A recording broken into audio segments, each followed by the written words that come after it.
રામ રામ દોસ્તો, સવારના બધાને જય ભગવાન. મિત્રો, તો નવા બ્લોગમાં તમારું બધું સ્વાગત છે. મિત્રો, આજે 14 હતી. 14ના દિવસે મોટા ભાઈ અમારા ગામમાં મોટો વરઘોડો હોય છે. માં જગદંબે જય અંબે ઓબલિયાવાળી માનો જે મોટા ભાઈ અવસર હોય છે, ત્યાં અમારે 2 ટાઈમ મહાપ્રસાદનું પણ આયોજન હોય છે. મહાપ્રસાદમાં દાતાશ્રીઓ હોય છે, જે દાતાશ્રીઓ તરફથી અમને મહાપ્રસાદ આપવામાં આવે છે. મિત્રો, ત્યાર પછી આપણે વરઘોડામાં આવી ગયા હતા. મિત્રો, કારણ કે વરઘોડામાં લાઈવ થવાનું હતું, યુટ્યુબમાં લાઈવ થવાનું હતું, તો એના માટે આપણે વરઘોડામાં પહોંચી ગયા હતા. મિત્રો, વરઘોડામાં પહોંચ્યા પછી આપણે થોડી વાર લાઈવ પણ થઈ ગયા.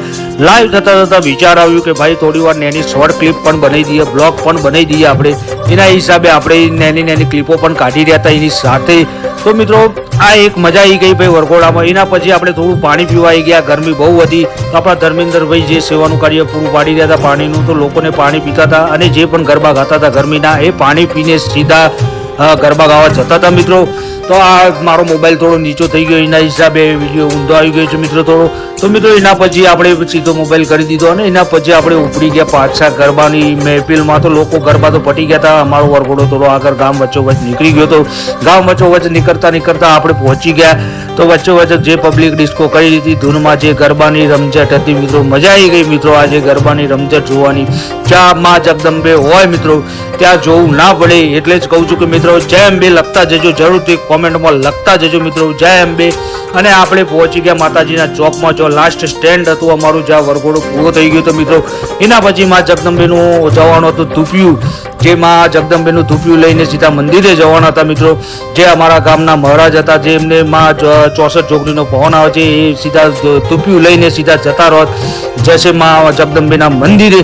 તો ધૂપિયું પણ નીકળી ગયું હતું મિત્રો. એના પછી આપણે જમવા જવાનું હતું, એટલે આપણે પહોંચી ગયા સીધા મંડપમાં પહોંચ્યા પછી લોકો પ્રસાદીનો લાવો લઈ રહ્યા હતા મિત્રો. બહુ મજા આવી ગઈ. પ્રસાદીમાં લાડુ, સેવ, દાળ ભાત, પૂરી, શાક હતું મિત્રો.